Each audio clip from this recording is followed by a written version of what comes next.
د اصحابانو د ایمان د داستان اتمه برخه.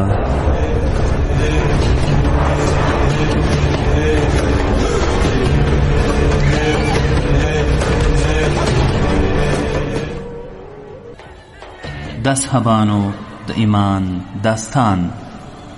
لیکوال حضرت امام الواقر الواقری، ژباړن مولوی صدیق الله مشال، ویونکی سید جلال زاهد.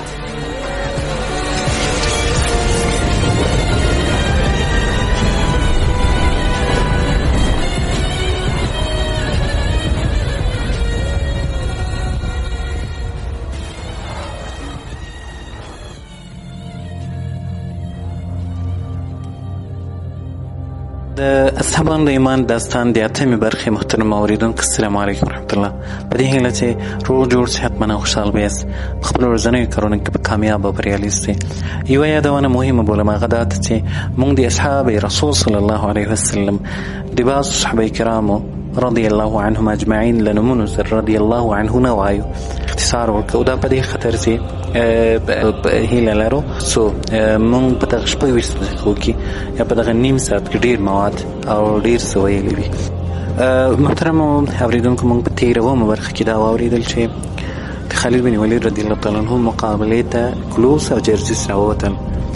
جرجس د کلوس د ترجمان په توګه راووت. له خبرو اترو وروسته خالد بن ولید رضی الله تعالی عنه حمله ورباندې وکړه. کلوس ونیول شو او همداسې جرجس وتښتېد. واقدي رحمه الله ویلي، ما ته باوري سرچینو دا خبره وکړه چې کله جرجس خپلو ملګرو ته په داسې حال کې ورغلی چې اندامونه یې رغېدېدل، دوی ورته وویل څه پېښه ده؟ دوی ورته ویل ای قومه، هغه مرګ راپسې ده چې مقابله ورسره شونې نه ده، او هغه زمری راپسې منډې وهي چې د خلاصون لاره ورڅخه نه وینم. هغه د همدې قوم امیر ده، دوی له ځان سره پتېیلي چې مونږ یو ځای نه پرېږدي. زه هم په ډېر زیار ورڅخه راخلاص شوم.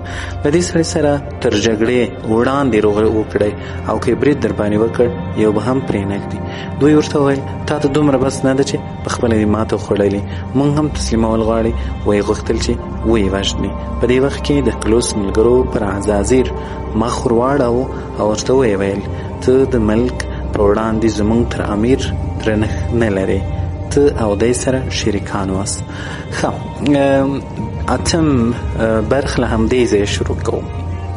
خپلو خلکو یې مخ ورته راوړو او ورته ویې ویل ته د ملک پر وړاندې زموږ تر امیر درنښت نه لرې، ته او دی سره شریکان واست. اوس ته ورشه خالد مړ یا یې اسیر کړه او زموږ امیر ورڅخه راخلاص کړه. او که داسې ونه شول زموږ د په مسیح ذبیح قسم وي خره پنده جګړه به در سره وکړو. عزازیر په خپله مکرجنه لهجه ورته ویل هلاک شي، تاسو داسې فکر کوئ چې زه اول ځل له دې صحرایي څخه ویرېدم؟ زه د دې لپاره له جګړې او مبارزې څخه پر شا شوم تر څو ستاسې د امیر بزدلي څرګنده شي. اوس به د جنګ دواړه غاړې وګورئ چې کوم یو زړور جنګي او د جنګ پر میدان ثابت قدم ده. کله زموږ د غشو باران وشي وروسته سمدستي له خپل آس څخه راکوز شو، زغره یې واغوستل او پر بل تیز اس سپور شو. د اسلامي نامتو جنګیالي خالد بن ولید سیالۍ ته ورغی چې ورنږدې شو. ورته ویې ویل ای د عربو وروره رانږدې شه، یوه پوښتنه درنه کوم. د همدې ملعون عربي زده وه. هغه ورته وویل ای د خدای دښمنه ته رانږدې شه. وروسته یې د حملې کولو قصد وکړ. ده ورته وویل پر خپل ځای ودرېږه، زه در نږدې کېږم. خالد پوه شو چې ویرې لمبه پرې بله ده. لاس یې ور ونیو. هغه نږدې ورته راغی او ورته ویې ویل ای عربه، پر تا څه باعث ده چې په خپله مبارزه کوې؟ ته له مرګ نه ویرېږې او که مړ شوې لښکر به دې بې امیره پاتې شي.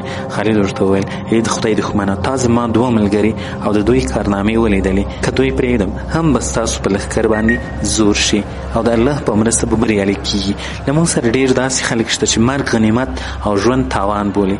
وروسته خالد رضی الله تعالی عنه څخه وپوښتل ته څوک یې؟ ده ورته ویل تا زما نوم نه دی اورېدلی؟ زه د شام نامتو سپور، د رومیانو او پارسیانو ستر جنګیالی، د ترکیانو د لښکر ماتونکی یم. خالد ورته وویل نوم دې څه ده؟ ده وویل زه د ملک الموت په نوم نومول شوی یم، نوم مې اسرائیل دی. واقدي رحم الله وایي خالد بن ولید د پر خبره وخندل او ویل هی د خدای دښمنه ته ما ویروي دغه چا په نامه چې ته نومول شوی او حال دا چې هغه ستا په لټ پسې دی او غواړي چې د دوزخ کندې ته دې ور داخل کړي. رومي جنرال ورته وویل تاسو له خپل بندي کلوز سره څه وکړل؟ ته ورته ویل د هغه په لاسونو پښو کې ولچک او هتکړی دی. عزازیر ورته وویل ولې یې نه وژنې؟ هغه د رومیانو ستر جنرال دی. خالد ورته وویل زه دې کار د ده وژلو ته نه پرېښودم چې زموږ ستاسو ټولو د وژلو قصد ده. عزازیر ورته وویل آیا داسې دی نه د خوښه چې 1000 مسقال سره 1000 10 وریښمینې جامې 15 آسونه درکړم او ته د هغه سر ماته راوړې؟ خالد ورته وویل دا خو د ده دیت دی، ستا دیت به څوک راکوي؟ د خالد په دې وینا سره د خدای جل جلاله دښمن ته قهر ورغی او ورته ویل ته له ما څه غواړې؟ خالد ورته ویل د ذلت او سرټیټي په ډول په جزیه راکوي. عزازیر وویل زه چې څومره عزت درکوم ته مې دومره سپکوي، اوس دې ځان ګوره زه دې د وژلو هېڅ پروا نه لرم. خالد چې کله د خبره واورېده سم دستي ځپونکی برید ورباندې وکړ، خو عزازیر ځان ورڅخه وژغورو. عزازیر په شام کې په شجاعت کې ځانګړی مقام درلود. د خالد بن ولید چې کله د خدای دښمن ولید چې خپله زړورتیا څرګنده کړه نو یې وخندل. عزازیر وویل زما په مسیح سره قسم مې که زما دا قصد وي چې تا ووژنم که نه وژلی به مې وای، خو زما زړه ته چې ژوندی دې ونیسم چې خلک پوه شي چې ته زما اسیر یې او له هغه وروسته به دې په دې شرط ازادوم چې زموږ له ښارونو به ستاسې ځواکونه وځي او موږ ته به د شام مقبوضه سیمه بیرته راخوشي کوئ. خالد چې کله د ده خبره واورېده ورته ویل ای د خدای دښمنه تا ته زما د نیولو تمن څنګه ته پیدا شوې ده؟ حال دا چې دې وړې ډلې له تاسو څخه حوران تدمور او بصیرې ټولې نیولې او دوی هغه څوک دي چې د جنت په بدل کې ځانونه پلورلې او همیشنی ژوند ته پر دې فاني ژوند ترجیح ورکړي. اوس به معلوم شي چې څوک اسیر کیږي یا وژل کیږي. وروسته خالد رضی الله عنه رومي جنرال ته د جنګ څو تکتیکونه ور وښودل. عزازیر پر خپلو تیرو خبرو پښیمانه شو او ویل ای عربه زلمیه ته په بازیو نه پوهیږي. خالد ورته وویل زما بازي د خدای جل جلاله په لاره کې جګړه کول دي. وروسته هغه ملعون په خالد پسې توره راوایستله، برید یې ورباندې وکړو، ویې واهه خو د خالد یو ویښته هم پرې نه کړ. عزازیر د خالد ثبات ته حیران او په دې پوه شو چې له ده سره مقابله نشي کولی. د تېښتې لاره یې غوره وبلله. د ده اس د خالد تر اس ډېر ګړندی و. امیر بن طفیل وایي زه د دمشق د جګړې په ورځ د اسلامي لښکر په زړه کې وم او هغه څه مې په خپلو سترګو لیدل چې د خالد او عزازیر ترمنځ پېښ شول. دی وتښتېد خو له بده مرغه د خالد اس لاندې نه کړای شو. د ده په زړه کې دا ور وګرځېده چې خالد د ویرې له کبله شاته پاتې شو. سمدستي ودرېد. زړه یې و چې د خالد په وړاندې به یې مسیح علیه السلام مرسته وکړي او له ځان سره به یې اسیر کړم. خالد چې کله ولید چې تام شو ورپسې ورغلی، اس یې پر خولو لوند خیشت و. ده ورته وویل ای عربه دا فکر ونه کړي چې زه له تا څخه وتښتېدم، بلکې زه د دې لپاره لږ درڅخه لرې شوم چې ستاسو له جنګیالیو ویر راته ودرېده. پر ځان رحم وکړه او که د مرګ ته زړه کېږي نو راوړاندې شه. زه د روحونو قبضوونکی، زه ملک الموت یم. دا مهال حضرت خالد رضی الله عنه له خپل اس څخه پیاده شو، توره یې وښکله او د وږي زمري په څېر ور روان شو. عزازیر چې کله د ده پیادهوالی ولید تمه یې نور هم زیاته شوه. بېرته ورته راوګرځېد او غوښتل یې چې پر سر یې په توره ووهي. خالد څنګ ور خالي کړ، ناره یې پرې وکړه او د ده د اس پښې په توره ورغوڅې کړې. د خدای جل جلاله دښمن پر ځمکه را پرېوت. بیا یې هم هڅه وکړه چې ځان خپلو ملګرو ته ورسوي، خو خالد ور ورسېد او ورته ویې ویل د چا په نامه چې تا ځان نوموړی هغه استاد په غضب ده. دا د اوس درته را ورسېد چې روح دې قبض کړي او جهنم ته دې ولېږي. له دې سره یې برید ورباندې وکړ او غوښتل یې چې پر ځمکه یې هوار کړي. رومیانو چې کله ولید چې امیر یې د خالد په منګولو کې ښکېله، ویې غوښتل چې برید ورباندې وکړي او ورڅخه خلاص یې کړي. د مسلمانانو جنګیالیو هم آسونه ور پونده کړل او له ابو عبیده رضی الله تعالی عنه سره یو ځای میدان ته ځانونه ور ورسول. له یو لوري مسلمانانو ته له بصرې څخه د اسلامي جنګیالیو تازه دمه قوه راغله او په دغه ګړۍ د روم جنرال عزازیر هم اسیر کړای شو. د روم عسکرو چې کله اسلامي لښکرو ته وکتل چې د دوی لور ته په ډاډه زړه ور روانې وي، د دوی په زړه کې ویره ننوتله او له حملې کولو شاته شول. راوي وایي ما ته عمر بن قیس د شعب او هغه عبدالله او هغه له هلال القشعمي څخه حدیث بیان کړ او ویل ابو عبیده رضی الله تعالی عنه چې کله راورسېد د خالد رضی الله تعالی عنہ پوښتنه وکړه. دوی ورته وویل هغه په میدان کې قرار لري او د رومیانو ستر جنرال یې اسیر کړی. ابو عبیده ورنږدې شو، قصد یې وکړ چې له آس څخه پیاده شي، خو خالد رضی الله تعالی عنہ لوړه ورکړه چې نه به راښکته کېږي. خالد ورته راوړاندې شو، روغبړ یې ورسره وکړ. حضرت ابو عبیده رضی الله تعالی عنہ خالد رضی الله تعالی عنہ سره له دې کبله مینه درلوده چې په رسول الله صلی الله علیه وسلم باندې خالد ګرانو. ابو عبیده خالد ته وویل ای ابو سلیمان، د حضرت ابوبکر په هغه لیک ډیر خوښ شوم چې ته یې پر ما امیر وګرځولې. خدای جل جلاله شاهد ده چې په زړه کې مې هیڅ هم نشته، ځکه ستا جنګي مهارت ماته معلوم ده. خالد ورته ویل اوس هم هیڅ کار والله که ستا له مشورې پرته وکړم، قسم په خدای جل جلاله که دا اطاعت خبره نه وای که مې دې کار ته غاړه ایښې وای، ځکه ته د اسلام په دین کې تر ما اولویت لري. زه د رسول الله یو عادي ملګری او د ستا په اړه فرمایلی. ابو عبیده د امت امین ده. ابو عبیده رضی الله تعالی د ده شکریا ادا کړه، خپل اس ور وړاندې او پرې سپور یې کړ. خالد رضی الله تعالی ابو عبیده رضی الله تعالی ته وویل ای امیره، ته باید پوه شې چې غلیب مات او ویرېدلی دی، د عزازیر او کلوس حاصل کېدلو پر دوی ډېره بده اغېزه کړې دی. خالد د لارې په اوږدو کې ابو عبیده ته د دواړو جنرالانو کیسې په تفصیل سره وکړې او بیرته دیر ته راستانه شول.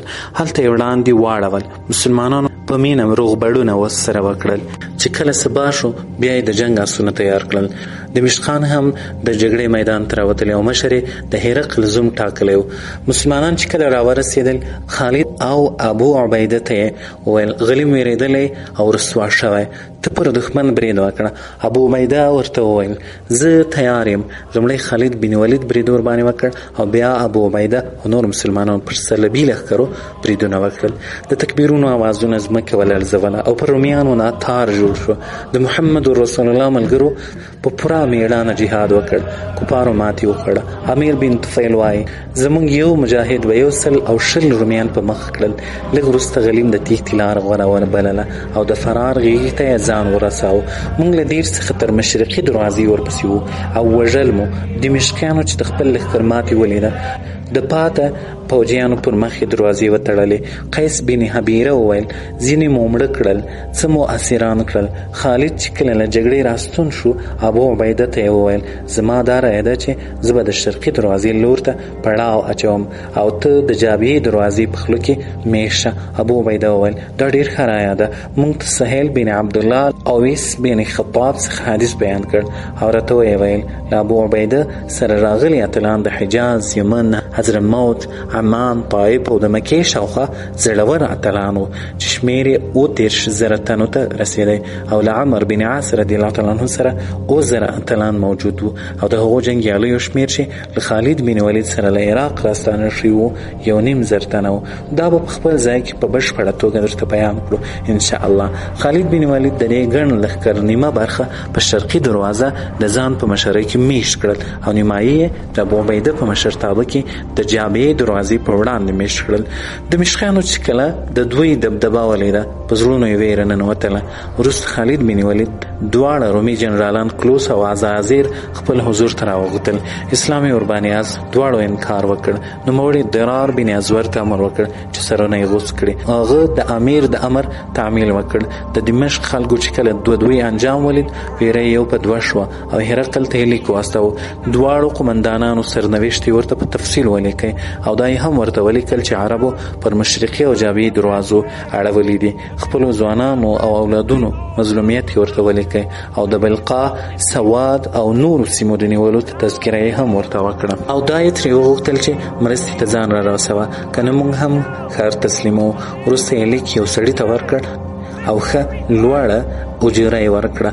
وروسته یې د شپې په ترږمۍ کې د کلا تر دیوال په پړي راښکته کړ. امام واقدي وایي لیک وړونکی هغه وخت هرقل ته ورورسېد چې دی په انطاکیه کې و. اجازه یې وغوښته، هغه د دخول اجازه ورکړه. له داخلېدو سره سم یې لیک ورته تسلیم کړ. بادشاه چې کله لیک ولوست پر ځمکه یې وویش او په ژړا شو. خپل قمندانان یې راغونډ کړل او ورته ویې ویل ای د بني اسپر اولادې، ما تاسو ته د دې عربو په اړه پوره خبرداری درکړی و او دا مې درته ویلي و چې ژر تر ژره به زما تر تخت لاندې ځمکه هم ونیسي، خو تاسو دا خبره ټوکه وبلله او زما د وژلو اراده مو وکړه. دا عرب د قحط او خوارۍ له وطنونو څخه دي، آبادو زرغونو ښارونو ته راغلل. زمونږ د وطنونو لیدلو خوند ورکړ او زمونږ له لوري غاښ ماتونکی ځواب ونه لید او ښه خو نړۍ جګړه ورسره ونه شوه. که د پیغور خبره نه وای ما به شام پرې ایښی و او قسطنطنیې ته به تللی وم، خو دا د زه اوس پخپله ورځم او له خپله ښاره دفاع کوم. دوی ورته ویل ای امیره د عربو خبره دې حد ته نه ده رسېدلې چې ته خپله ورځې، ستا ناستې ډېر ګټور ده. هرقل وویل څوک ورولېږم؟ دوی ورته ویل ډېر وړ شخص د حمص امیر واردان ده، ځکه د ده پیاوړتیا او زړورتیا ساری په مونږ کې نشته. د ده غیرت د فارسیانو په جګړه کې ښه څرګند شو. هرقل د ده د حاضرولو غوښتنه وکړه. وردان چې ورته راغی هرقل ورته وویل ما ته د برید لپاره وټاکلې، ځکه ته د تیرې تورې مثال لرې او شاته نه راتلونکی شخص یې. اوس دستي په بیړه ولاړ شه. ته د 12,000 عسکرو امیر یې چې کله بعلبک ته ورسېدې د اجنداین سیمې ته ولاړ شه او په بلقا او تورو غرونو قابس عرب بیرته وشړه او هلته میشته. یو عرب باید د دمشق لور ته درڅخه تیر نشي تر څو د خپلو ملګرو مرسته وکړي. د ده موخه د عمر بن عاص رضی الله تعالی عنه لاره ډب کولو. وردان وویل پر خپل سترګو دې فرمان منظور ده، ژر به دا خبره درته راورسي چې د خالد بن ولید سر مې پرې کړی او ټولو ته به غوسه ماتې ورکړم او له هغه وروسته به حجاز ته هم ورپسې ولاړ شم. کعبه، مکه او مدینه به له خاورو سره سم کړم. هرقل چې د ده خبرې واورېدې ویل زما دې د انجیل په حقیقت قسم وي که دې داسې وکړل خپل قول دې پر ځای کړ، کوم ځایونه چې اوس دوی نیولي دا به ټول تاته په ملکیت درکوم او دا به لیکلی درکوم چې له ما وروسته به بادشاهي تاته وي. لښکر یې ور تیار کړ، د سرو زرو یې صلیب یې چې په څلورو طرفو یې بیش قیامته یا قدوو ورکړ او ورته ویل چې کله له عربو سره مخامخ شي دا صلیب مخته کوه، دا به ستا مرستندوی وي. وردان چې کله صلیب تسلیم کړ کلیسا ته ننوت، د عمودیې په اوبو ولمبېد او د کلیسا پر دور یې ځان وکړ او د روحانیانو دعا یې وغوښتله او بیا سمدستي له ښاره د باندې ووتلی. هلته یې خیمه ووهله او رومي ځواکونه ورته راوکوچېدل. چې لښکر پوره شو هرقل هم د خدای پاماني دپاره ورغی او د کابینې ټول غړي ورسره وو. هرقل د اوسپنو تر پله ورسره ولاړ او هلته یې رخصت ورکړ. لښکر حماد ته ولاړ، هلته یې واړول او د اجندین په سیمه کې موجودو عسکرو ته یې لیک واستاوه او هغه یې مامور کړل چې دمشق ته تللې ټولې لارې بندې کړي چې عمر بن عاص و خالد ته ورتېر نشي. استازي لیک یوړ او وردان دلته خپل فوجي جنرالان راغونډ کړل. ورته ویل زه په ناڅاپي توګه د مارس په لاره ورځم او حمله پرې کوم چې یو هم راڅخه ولاړ نشي. چې کله شپه شوه د وادي حماد پر لارې وکوچېد. موږ ته شداد بن اوس حدیث بیان کړی او ویې ویل د 2 جنرالانو له وژلو وروسته خالد بن ولید مسلمانانو ته امر وکړ چې پر دمشق باندې وروخیږي. له موږ سره ډالونه وو چې د غشو او ډبرو مخه مو پرې نیولې. دمشقیانو چې کله موږ ولیدو د کلا له لوړې برخې په غشو او ډبرو ویشتلو پیل وکړ، خو موږ د حصار کړۍ پرې تنګ کړه. د دوی د هلاکت یقین شو. شداد بن اوس وایي 6 شپې دوی کلا بند وو. له 6 شپو ورځو وروسته مو موږ ته ناوی بنت مره راغلی. کلا بند له 6 شپو وروسته موږ ته ناوی بنت مره راغی او دا خبره یې راوړه چې صلیبي لښکرې په اجنداین کې په زیات تعداد کې راغونډ شوي. حضرت خالد رضی الله تعالی عنه د جابیې دروازې لور ته ولاړ تر څو له ابو عبیده سره په دې اړه مشوره وکړي. نوموړي ابو عبیده ته وویل زما دا رایه ده چې زه په اجنداین ته ولاړ شم او هلته به له هغه راغونډ شوو صلیبیانو سره جګړه وکړم چې کله غالب شو بیرته به ودمشق ته راوګرځو. ابو عبیده ورته وویل زه دې د دې رایې پلوی نه یم. ده ورته وویل ولې؟ ابو عبیده ورته وویل ځکه کله چې موږ وکوچېږو د کلا خلک راوځي او زموږ سنګرونه نیسي. خالد بن ولید چې کله دا خبره واورېده ابو عبیده ته یې وویل ای امین الامه ما ته داسې سړی رامعلوم ده چې له مرګ نه ډارېږي، ښه په جګړه پوه دی، پلار او نیکه یې دواړه په جګړه کې وژل شوي. ابو عبیده وویل ای ابو سلیمانه دا څوک ده؟ ده ورته ویل ضرار بن ازور بن طارق. ابو عبیده وویل رښتیا دې ویل، هو ښه غیرتي شخص دی، هو ښه غیرتي شخص په ګوتو کړ. خالد بن ولید بیرته خپل ځای ته راغی. ضرار بن ازور یې راوغوښت، هغه ورته راغی، سلام یې وکړ. ده ورته ویل د ازور زویه زه غواړم چې تا د 5,000 هغه جنګیالیو مشر وټاکم چې خپل ځانونه یې د خدای جل جلاله د دین په وړاندې فدیه کړي او تر دنیا یې د آخرت ګټې خوښې کړي. ته په دا سرتیري د هغو صلیبي لښکرو مقابلې ته در سره بیایې چې زموږ سره د جګړې په نیت راغلي. که د جګړه له وسه ورسره پوره وه ورسره وجنګي او که نه موږ ته خبر راکړه. درار بن اسور ویل څومره ښه ای خالینه قسم په خدای جل جلاله که دومره خوشحالي په ژوند کې راباندې راغلی وي ما پرېږده چې تنها ورشم. خالد ورته ویل قسم په خدای زه دې هم پیژنم چې درار یې خو ځان هلاکت ته مه اچوه او له ځان سره مسلمانان ملګري کړه.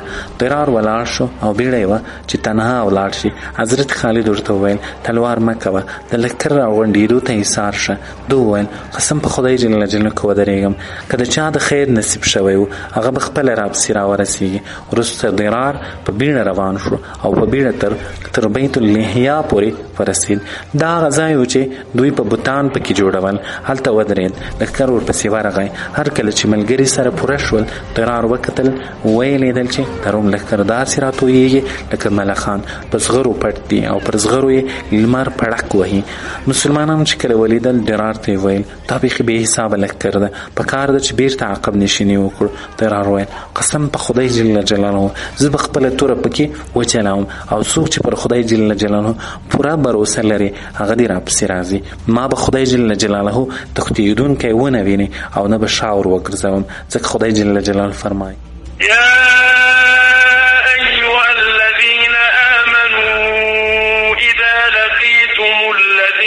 كفروا زحفا فلا تولوهم الأدبار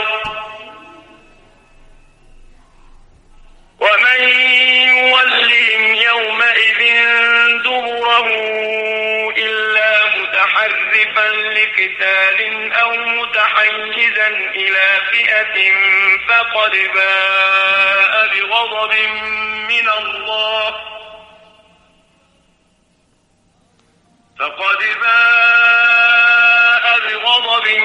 من الله ومأواه جهنم وبئس المصير. ژباړه ای ایمان راوړونکو کله چې تاسې د یو لښکر په بڼه له کافرانو سره مخامخ یاست نو هغوی ته شا مه اړوئ